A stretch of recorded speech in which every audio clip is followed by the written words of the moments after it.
बड़े बड़े महलों के लिए, ठाकुरों के लिए तो बहुत कुछ है। अरे साहब, ये रिफाइनरी कौन खा गया? ये रिफाइनरी कौन खा गया है वो भी पता है। चिल्लाना हिम्मत हो तो मैं जाकर ये बात कर लो, ये करना जो कर ले। थोड़ी देर पहले बात जो किलों की चल रही थी, महलों की चल रही थी, मैं कहना चाहूंगा कि ये किले, ये महल, ये शौर्य और गाथा के प्रतीक है। ये किले, ये महल अर्पण, समर्पण और तर्पण के प्रतीक है। ये किले और महल जब कभी मुगल आक्रांताओं के हमले हुआ करते थे तो हमारे बहन बेटियों की इज्जत बचाने के लिए ये किले और महल काम आया करते। ये किले मुश्किल में उन शरणागतों को शरण देने के लिए काम आया करते। अब कई सारी चीजें और भी है, आने वाले समय में और खुल के स्पष्ट रूप से बताई जाए। राजस्थान की राजनीति में बाड़मेर जैसलमेर लोकसभा क्षेत्र से दो वरिष्ठ नेता, एक कांग्रेस के वरिष्ठ नेता हरीश चौधरी जो कि बायतू से विधायक है और दूसरे युवा और सी विधानसभा क्षेत्र से विधायक रविंद्र सिंह भाटी। आमतौर पर रविंद्र सिंह भाटी और हरीश चौधरी एक दूसरे के दूर विरोधी नेता होते हैं। आमतौर पर जो विधानसभा के बजट क्षेत्र 2024 में इनका जो विवाद था वो देखने लायक था।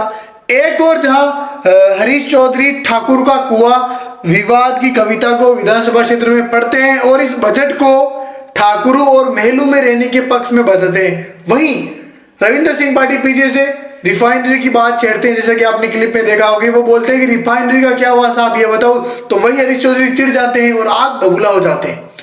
और इसी भी प्रकार से लोकसभा क्षेत्र में जब उम्मीदराम बेनीवाल को हरीश चौधरी ने समर्थन के साथ अपनी पार्टी से खड़ा करवाया, उम्मीदराम बेनीवाल जो कि हनुमान बेनीवाल की पार्टी राष्ट्रीय लोकतांत्रिक पार्टी से प्रत्याशी थे, लेकिन उन्होंने आरएलपी का दामन छोड़ा, हनुमान बेनीवाल का साथ छोड़ा और वो कांग्रेस में सम्मिलित हो जाते।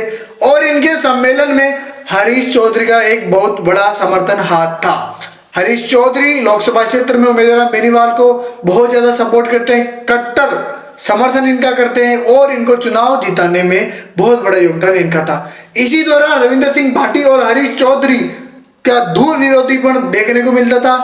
इनका आपसी बयानों से लड़ना, इनका जनता के बीच एक दूसरे को जिस प्रकार से व्यंग्यपूर्ण तरीके से, राजनीतिक पूर्ण तरीके से कट्टरतापूर्ण देखा गया, वो आप सबने देखा होगा कहीं ना कहीं सोशल मीडिया पर। लेकिन एक बड़ी चौंकाने वाली ये तस्वीर, ये वीडियो आपने देखा होगा कि चौटन के एक धार्मिक कार्यक्रम में धार्मिक संतों के साथ रविंद्र सिंह भाटी और वही हरीश चौधरी जो कि विधानसभा सत्र के दौरान, विधानसभा बजट सत्र के दौरान विधानसभा में बात करते हैं, ठाकुरों की बात करते हैं, महल में रहने वाले रविंद्र सिंह भाटी की।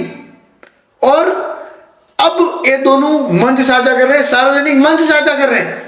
तो क्या यह जनता बेवकूफ है? आप जनता को क्या समझते हो? एक तरफ आप अपने राजनीतिक स्वार्थ के लिए, राजनीतिक फायदे के लिए आप एक दूसरे पर अंगुलियां उठाते हो, आप सत्ता के लिए, सत्ता के लालच के लिए एक लिए दूसरे पर अंगुलियां उठाते हो, और दूसरी तरफ आप सार्वजनिक मंच साझा करते हो। क्या संदेश देना चाहते हो आप? हनुमान जी बेनीवाल का बयान आता है, वो बताते हैं कि इस प्रकार से वसुंधरा से वो 15 सालों से कट्टरतापूर्ण उनकी जो लड़ाई है, संघर्षपूर्ण जो लड़ाई है वसुंधरा और भाजपा से वो जारी है। वो कभी वसुंधरा के साथ मंच साझा नहीं करते, वो कभी मुस्कुराते हुए वसुंधरा से मिलते नहीं है, ऐसा कभी भी तस्वीर वायरल नहीं हुई है। वो वसुंधरा का पूर्ण विरोध करते हैं, दूर विरोधी है वसुंधरा की, वो आज भी है और 15 साल से है। तो इस प्रकार हनुमान बेनीवाल की भी एक क्लिप वायरल हुई।